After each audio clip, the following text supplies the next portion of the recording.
Hello दोस्तों, मैं DS classes से दुष्यंत सिंह। आज हम मैथ का फर्स्ट टॉपिक करने वाले हैं, वो है संख्या पद्धति यानी नंबर सिस्टम। तो टॉपिक स्टार्ट करने से पहले हम इसकी बेसिक डिटेल देखते हैं।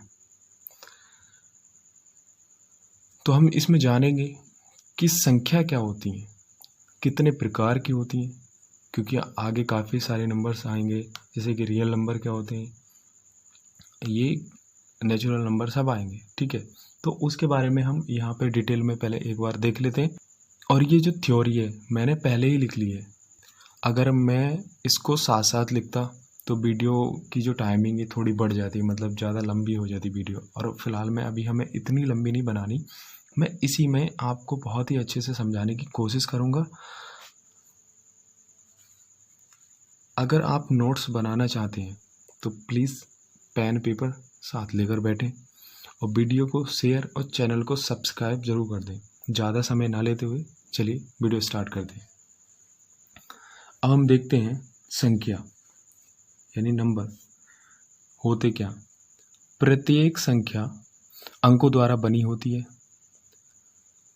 0, 1, 2, 3, 4, 5, 6, 7, 8 और 9 ये जो है सभी अंक हैं। इन्हीं की हेल्प से संख्याएं बनती हैं। ठीक है, और इनके जो नंबर होते हैं, मतलब कितनी संख्याएं होती हैं टोटली 10, और सभी इन्हीं के द्वारा बनती हैं। अब जैसे आपको दिखाई दे रहा होगा ये 12। ठीक है, अगर हम इसमें देखें 1, 2, तो इसमें नंबर तो है एक ही है ये। ठीक है, अगर हम नंबर की बात करें कितने नंबर है तो एक ही नंबर है। अगर इसमें अंकों की बात की जाए तो अंक है इसके अंदर 2 और नंबर पूरा ये एक ही है। ठीक है, तो अंकों से ही संख्या बनती है। ठीक है, अब आगे देखते हैं। अब नेक्स्ट है प्रकृत संख्याएं यानी नेचुरल नंबर। जिन संख्याओं से गिनती का काम किया जाता है उन संख्याओं को प्रकृत संख्याएं कहते हैं। इसे n से संकेत करते हैं। ठीक है, n यानी 1, 2, 3, 4, 5 से इन्फिनिट तक ये हमारी नेचुरल नंबर होती है। ठीक है, अब इसमें लिखा है कि गिनती करने का क्रम क्या होता है। ठीक है, अब आपके पास कोई कॉपी है और हमें उसके मतलब जो कॉपी है उसके पेपर काउंट करने हैं, मतलब गिनने हैं, तो कैसे करोगे? 1 से स्टार्ट करते हैं ना किसी भी चीज़ की। अगर जो काउंटिंग करते हैं तो 1 से स्टार्ट करते हैं, 1, 2, 3, 4, 5 इस तरीके से। ठीक है, तो जो काउंटिंग करने का तरीका वो 1 से स्टार्ट होता है। तो 1 से लेकर इन्फिनिट तक जो नंबर होते हैं वो हमारे प्राकृतिक संख्याएं कहलाती हैं। ठीक है, अब नेक्स्ट देखते हैं पूर्ण संख्याएं यानी जिन्हें इंग्लिश में कहते हैं होल नंबर्स। प्रकृत संख्याओं के समूह, आपने देखा प्रकृत संख्याओं का समूह 1, 2, 3, 4 ये है। ठीक है, समूह में 0 को सम्मिलित करने पर संख्याओं का जो समूह बनता है उसे पूर्ण संख्याओं का समूह कहते हैं और इसे W से डिनोट करते हैं। 0, 1, 2, 3, 4 यानी नेचुरल नंबर के समूह में अगर हम 0 ऐड कर दें आगे तो वो पूर्ण संख्याओं का समूह बन जाता है। आपको दिखाई दे रहा होगा 0, 1, 2, 3, 4 से लेके आगे और भी नंबर्स यानी इन्फिनिटी तक चल सकते हैं। ठीक है, तो ये हमारी पूर्ण संख्या होती है, होल नंबर। आगे देखते हैं पूर्णांक जिन्हें कहते हैं इंटीजर्स। जब पूर्ण संख्याओं को पॉजिटिव और नेगेटिव चिन्हों के साथ दर्शाया जाता है तो उसे पूर्णांक कहते हैं और इंटीजर इसको I से डिनोट करते हैं। 0 से -1, -2, -3 आगे चलते रहेंगे। ठीक है, और प्लस में वैल्यू +1, +2, तो ये जो होते हैं इंटीजर कहते हैं, पूर्णांक। ठीक है, अब 0 की जगह कोई और नंबर भी है, मान लो 5 है तो 5 के आगे 6 होगा। ठीक है, पूर्णांक नंबर क्या होते हैं? पूर्णांक अगर 5 है तो 5 के आगे 6, 7, 8 और 5 के नीचे 4, 3 इस तरीके से। ठीक है, तो ये हमारे पूर्णांक कहलाते हैं। अब नेक्स्ट आगे देखते हैं भाज्य संख्याएं जिन्हें कहते हैं कंपोजिट नंबर। जो संख्याएं स्वयं तथा एक के अतिरिक्त अन्य किसी संख्या से विभाजित हो जाती है उन्हें भाज्य संख्याएं कहते हैं। जैसे 4, 6, 8, 9। अब ये 4 है, 4 को आप 2 से इजीली डिवाइड कर दोगे, ठीक है, 4 2 से हो जाएगी। 6 को भी हम 2 से भी कर सकते हैं देखो, और 3 से भी कर सकते हैं। 6 एक तो सेल्फ खुद से भी हो जाएगी, 1 से भी हो जाएगी, 2 से भी हो रही है, 3 से भी हो रही है, ठीक है। तो ये हमारे भाज्य संख्याएं होती हैं जो 1 से हो जाए, खुद से हो जाए, और एक ऐसा और कोई नंबर हो तीसरा जिससे होनी चाहिए, तो वो हमारी भाज्य संख्याएं कहलाती हैं। नेक्स्ट देखते हैं हम अभाज्य संख्याएं यानी प्राइम नंबर। जो संख्याएं स्वयं तथा एक के अतिरिक्त यानी खुद के और एक के अतिरिक्त अन्य किसी संख्या से विभाजित नहीं होती हैं उन्हें अभाज्य संख्याएं कहते हैं। जैसे 2, 3, 5, 7। देखो ये 2 को 1 से कर सकते हो और 2 खुद से भी हो जाएगा। यहाँ पे 2 को 2 से कर सकते हो, पर 2 को 3 से नहीं कर सकते, या 5 को हम 2 से नहीं कर सकते। 5 खुद से हो जाएगा, 1 से हो जाएगा, पर 2 से डिवाइड नहीं होगा। तो इस तरह के जो भी नंबर होते हैं वो अभाज्य संख्याएं कहलाती हैं, ठीक है। अब आगे अब देखते हैं, इसमें कुछ नोट हैं। 4 सबसे छोटी भाज्य संख्या है, ठीक है, संख्या है, और एक संख्या ना तो भाज्य है और ना ही अभाज्य, ठीक है। 2 संख्या ऐसी संख्या है जो सम भी है और अभाज्य भी, ठीक है। अभी आपने देखा 2 अभाज्य संख्या होती है और सम तो है ही, ठीक है। अब देखते हैं हम सम संख्याएं यानी इवन नंबर। ऐसी प्राकृत संख्याएं जो 2 से पूर्णतः विभाजित हो जाती हैं। जैसे 2, 4, 6, 8 ये 2 से कंप्लीटली डिवाइड हैं यानी पूर्णतः डिवाइड हो जाएंगे उससे, तो ये हमारी सम संख्याएं कहलाएंगी, ठीक है। देखो हम इजी 2 को 2 से कर सकते हैं, 4 को भी 2 से कर सकते हैं, ठीक है। तो ऐसे नंबर जो 2 से पूर्णतः विभाजित होते हैं वो सम संख्याएं कहलाती हैं। नेक्स्ट देखते हैं हम विषम संख्याएं, ओड नंबर्स। ऐसी प्राकृत संख्याएं जो 2 से पूर्णतः विभाजित नहीं होती हैं, जैसे 1, 3, 5, 7, इन्हें हम 2 से डिवाइड कर ही नहीं सकते। तो ऐसे नंबर जो 2 से डिवाइड नहीं होते हैं उन्हें हम विषम नंबर यानी ओड नंबर कहते हैं। नेक्स्ट आता है फिर सह अभाज्य संख्याएं यानी को प्राइम नंबर। 2 या 2 से अधिक वे प्रकृत संख्याएं जिनका महत्तम समापवर्तक 1 हो सह अभाज्य संख्याएं कहलाती हैं। जैसे महत्तम समापवर्तक का मतलब 2 नंबर के बीच में ऐसा एक भी कॉमन फैक्टर नहीं हो, यानी 1 के अलावा कोई और कॉमन फैक्टर नहीं हो। आपको यहाँ पे दिखाई दे रहा होगा 2 और 5। अगर हम इसका HCF निकालें, हायर कॉमन फैक्टर अगर इसका हम निकालें, तो इन दोनों के बीच में देखो 2 को क्या लिख सकते हैं, 2 गुणा 1 ही कर सकते हैं और तो कुछ नहीं। 5 को 5 गुणा 1 कर देंगे, ठीक है। तो इनके बीच क्या कॉमन है, सिर्फ एक ही कॉमन हो सकता है, 1 कॉमन हो जाएगा, और ऐसी कोई नंबर नहीं है इनके बीच में जो कॉमन हो, ठीक है। तो 2 या 2 से अधिक। नेक्स्ट इसमें देख लो 4, 5, 7, इसमें भी कोई कॉमन नहीं आएगा सिर्फ 1 के अलावा। 2 या 2 से अधिक वे प्रकृत संख्याएं जिनका महत्तम समापवर्तक 1 हो सह अभाज्य संख्याएं कहलाती हैं। अब आपको दिख रहा होगा 2, 5 में 1 के अलावा और तो कोई कॉमन है ही नहीं। 4, 5, 7 इसमें भी 1 के अलावा और कोई कॉमन है ही नहीं, ठीक है। तो ये हमारी को प्राइम नंबर कहलाते हैं। आगे देखते हैं, चलिए अब देखते हैं वास्तविक संख्याएं यानी रियल नंबर। सभी परिमेय एवं अपरिमेय संख्याएं वास्तविक संख्याएं कहलाती हैं, ठीक है। अब परिमेय अपरिमेय क्या होती है वो भी अभी बताएंगे। रियल नंबर R से डिनोट करेंगे, -3, -1/2, 0, √2, 3, √11। इस तरह के जो सारे नंबर होंगे सभी परिमेय एवं अपरिमेय संख्याएं वास्तविक संख्याएं कहलाती हैं।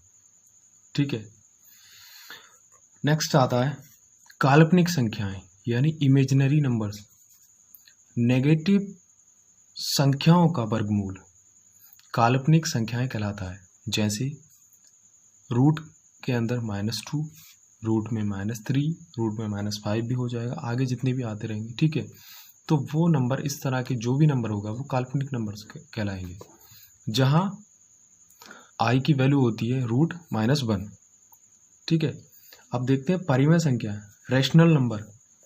जो संख्या P/Q के रूप में होती है, जहां P और Q पूर्णांक संख्या है, परिमेय संख्याएं कहलाती हैं। जैसे 5, 7, 22/7, 7/9 etc।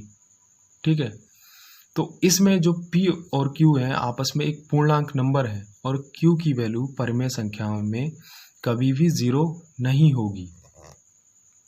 ठीक है, तो ये जो फॉर्म बनेगी 5 हो गया, या तो नॉर्मल हो, ठीक है, पूर्णांक होने चाहिए, या इस फॉर्म में हो 22/7, 7/9। ठीक है, तो ये जो हमारी है परिमेय संख्याएं कहलाएंगी। अब देखते हैं अपरिमेय संख्याएं।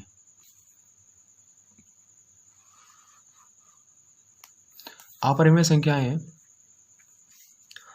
इन्हें कहते हैं इर्रेशनल नंबर, जिन्हें P/Q के रूप में ना लिखा जा सके उन्हें अपरिमेय संख्याएं कहते हैं। जैसे कि पाई, √2, √3, -√2, -√5, इस फॉर्म में जितने भी, यानी इस तरह के जितने भी नंबर्स होते हैं वो हमारे अपरिमेय संख्याएं कहलाते हैं। ठीक है, तो अब हम आगे से अब क्वेश्चन करने वाले हैं। ठीक है, तो अब पहला क्वेश्चन हम स्टार्ट करने वाले हैं, तो क्वेश्चन देखते हैं। क्वेश्चन है, यदि 5 क्रमिक पूर्णांकों का योग s हो तो उनमें सबसे बड़ा पूर्णांक s से किस रूप से संबंधित होगा। ठीक है, तो हम इस क्वेश्चन को देखते हैं। इसमें बोला है कि 5 क्रमिक पूर्णांकों का योग s है। ठीक है, इसका आंसर देखते हैं। देखो 5 हैं, पूर्णांक कितने, 5। अभी पता नहीं हमें नंबर क्या है, वो 1, 2, 3, 4, 5। ठीक है, हम मान लेते हैं 5 पूर्णांक है। अब और उनका जो ऐड है, मतलब जो योग है इनका, वो कितना है, इनका जो योग है वो है s। ठीक है, इनका योग है s। तो इस कंडीशन में क्या होता है, अगर मैं इसके योग को इस नंबर, मतलब इनकी क्वांटिटी से डिवाइड कर देता हूं, तो हमें इनका मिडिल नंबर यानी ये वाली वैल्यू फाइंड हो जाती है।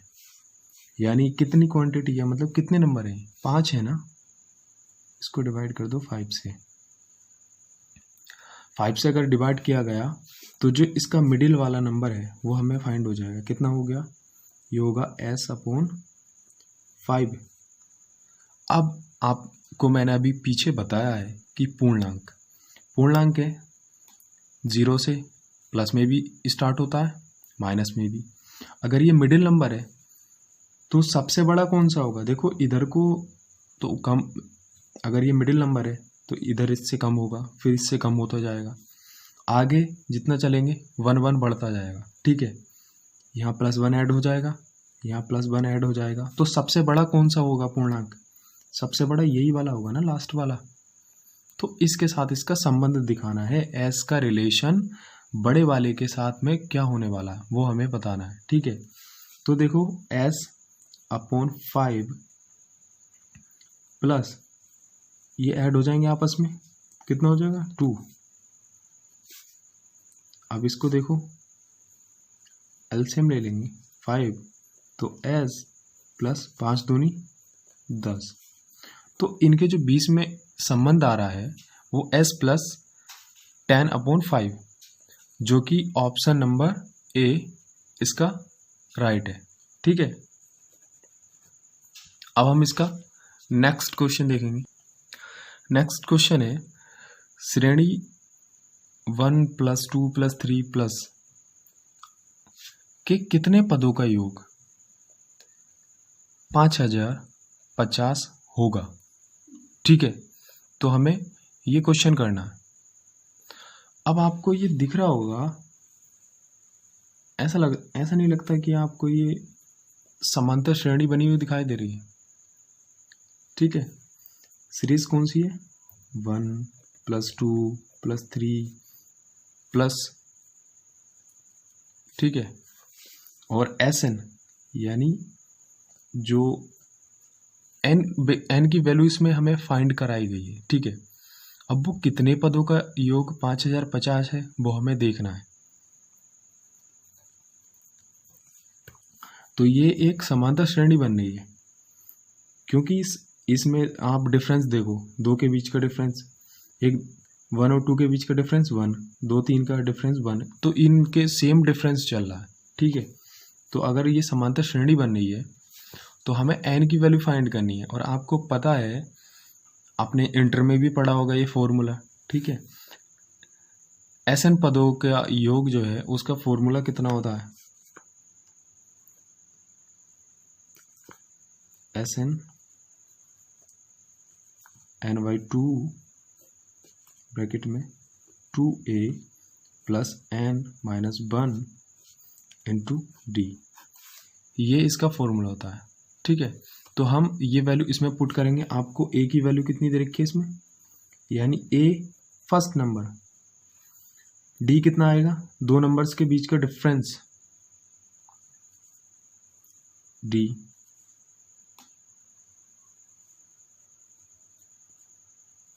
d कितना है, d भी 1 ही है। अब हम ये सारी वैल्यू इस फॉर्मूले में पुट करेंगे। ठीक है, फॉर्मूले लगाते हैं वैल्यू। देखो SN कितना है, 50 n हमें फाइंड करना, n हमें पता नहीं है अभी। ठीक है, 2a कितना 1 + n-1, और d की वैल्यू भी कितनी है 1, मल्टीप्लाई कर लो तो इसकी कितना हो जाएगा 0, 5 दूनी 10 का 0, इसकी मल्टीप्लाई आ जाएगी ये। ठीक है, और यहाँ से n2 + n-1। ठीक है, इसको अब और सॉल्व करते हैं। इसको कितना हो जाएगा, n + 1 =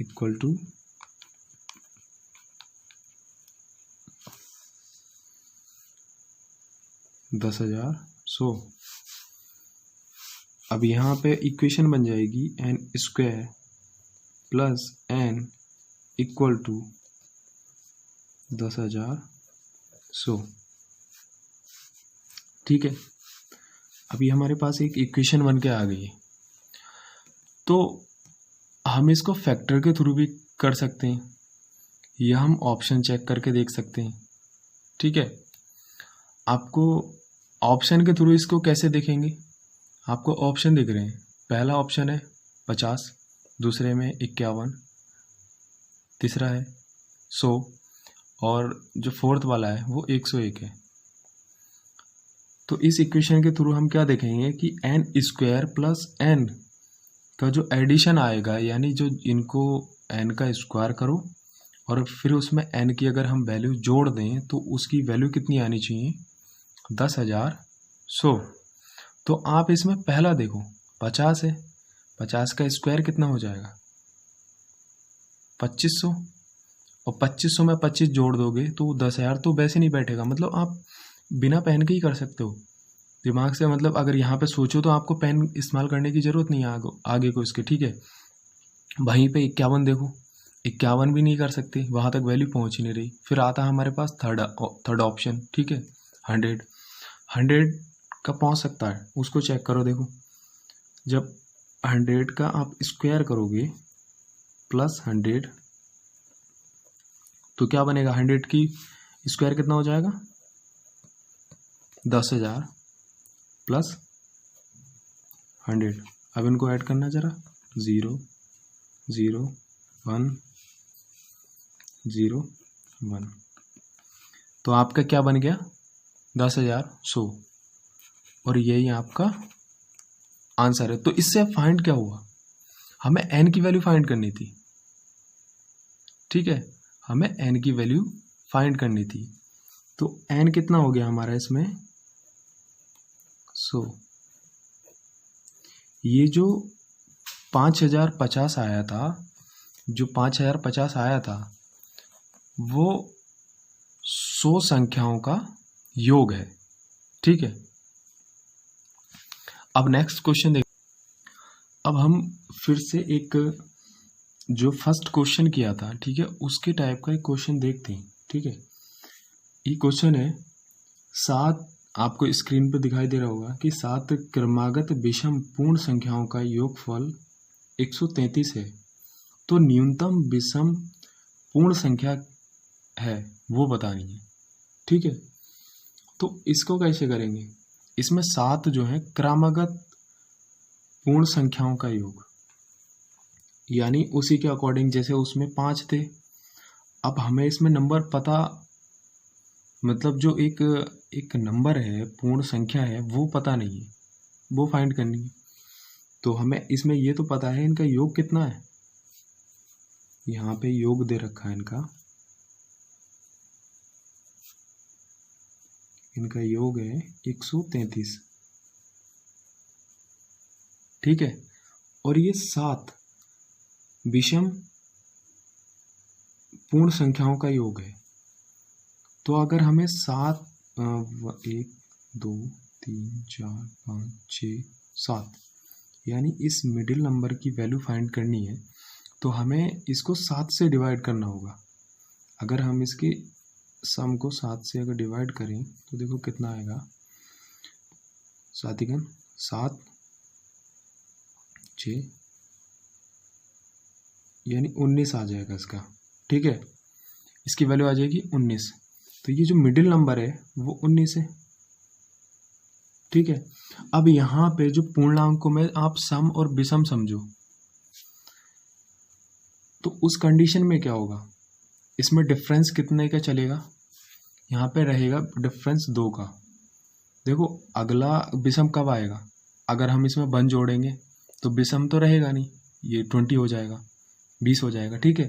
तो हम क्या ऐड करेंगे, 2 जोड़ेंगे, हर उसमें 2 ऐड करना पड़ेगा हमें क्रम से, ठीक है। अब इन्होंने बोला है कि सबसे जो न्यूनतम वाला है, यानी सबसे न्यूनतम ये होगा फर्स्ट वाला, तो क्या करोगे, देखो 2 यहाँ कम होगा, 2 यहाँ इसके लिए कम होगा, 2 इसके लिए कम होगा। तो हम डायरेक्ट यहाँ पे ऐसे कम नहीं कर सकते कि जो हमारा 19 है, देखो 2 2 2 कितने हो गए 6, डायरेक्ट 6 अगर हम कम कर दें तो कितना आ जाएगा, ये 13, ठीक है, और यही इसका राइट आंसर है, ठीक है। अब आगे जो भी क्वेश्चन आते हैं, मैं उन्हें कराने से पहले आपको कुछ फॉर्मूले इसमें लिखा देता हूँ, ठीक है। जैसे कि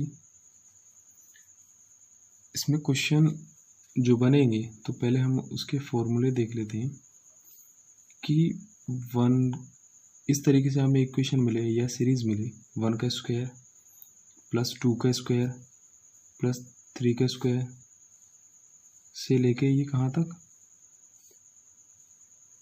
n स्क्वायर तक, यानी किसी भी जो संख्याएं हैं, मतलब नंबर्स हैं सीरीज, उसके स्क्वायर का पूछे, 1 से लेके n तक के धन पूर्णांकों के वर्गों का योग, तो उसके लिए फॉर्मूला बनता n प्लस 1 और 2n प्लस 1/6, इनके लिए ये फॉर्मूला है,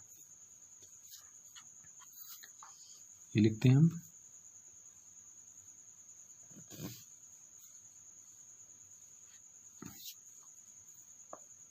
वन से n तक के धन पूर्णांक का वर्गों का योग। ठीक है, अब एक और देख लीजिए, ये अभी आपको स्क्वायर वाला मतलब वर्गों का योग। अब हम देखते हैं घनों का, इन्हीं नंबर्स के घनों का योग का फॉर्मूला क्या बनेगा, वही रहने हैं ये भी, 1 से n तक। इसका फॉर्मूला है n+1/2 का स्क्वायर। ठीक है, अब हम इसी पे बेस कुछ मतलब क्वेश्चन करने वाले हैं। अब जैसे देखो स्क्रीन पर आपको क्वेश्चन दिखाई दे रहा होगा,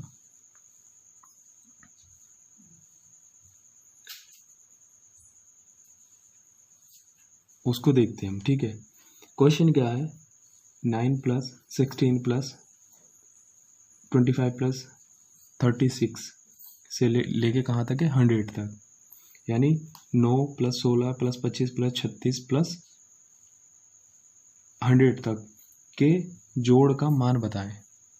ठीक है, तो अभी तो आपको थोड़ा अजीब सा लग रहा होगा कि इसका वैल्यू कैसे निकालनी है, पर आप इसको थोड़ा सा चेंज कर दें। ये आपको ऐसा दिखाई नहीं दे रहा है कि 3 को क्या लिख सकते हैं हम, 9 को लिख सकते हैं 3 की स्क्वायर, प्लस 4 को क्या लिखते हैं हम, 16, यानी 16 को लिख देंगे हम 4 की स्क्वायर, 25 को लिखेंगे 5 का स्क्वायर, 36 को 6 का स्क्वायर, प्लस से लेके जो लास्ट नंबर है यानी n तक, यानी लास्ट तक, उसको 100 को लिख देंगे हम 10 का स्क्वायर। तो हमारी ये वही सीरीज बन गई। पर आपको इसमें दिखाई दे रहा होगा कि स्टार्टिंग के 2 नंबर नहीं है, यानी 1 का स्क्वायर और 2 का स्क्वायर नहीं है। तो हमें अभी देखो फॉर्मूला क्या बनाया हमने, फॉर्मूला जो है हमारा, जो फॉर्मूला होता है वो 1 से लेकर n तक, n पदों तक का होता है, पर इसमें हमें नंबर दे रखे हैं खाली 3 से स्टार्ट लेके। तो हम स्टार्टिंग से लेके एंड तक का फॉर्मूला लगाएंगे इसमें, मतलब 1 से लेकर 10 तक का। तो इसमें n की वैल्यू कितनी हो गई, लास्ट नंबर क्या है इसमें 10, तो n कितना हो गया 10 है इसमें। ठीक है, मतलब n नंबर है, n यानी 10 पदों का योग है, 10 पदों के स्क्वायर का योग है ये। ठीक है, तो हम देखो n की वैल्यू कितनी रखेंगे यहाँ पे 10, जो आपने अभी फॉर्मूला लिखा उसमें देखें थोड़ा और, 1 + 1 2 × 10, 10 ब्रैकेट में 10 + 1 2 × 10 + 1 अपॉन 6। ठीक है, अब इसको यहाँ पे देखो क्या हो जाएगा, ये तो 10 ही रहेगा, ये 11 हो जाएगा, ये 10 दूनी 20 और 1 21, ये 21 हो जाएगा, अपॉन कितना 6 है। अब देखो इसको कट करो, 3 दूनी 6, 3 7 21, 2 पंजे 10, तो कितना हो गया है 20,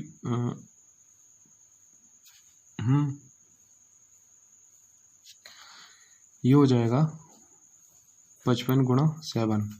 अब इसकी मल्टीप्लाई करेंगे तो ये हो जाएगा 385।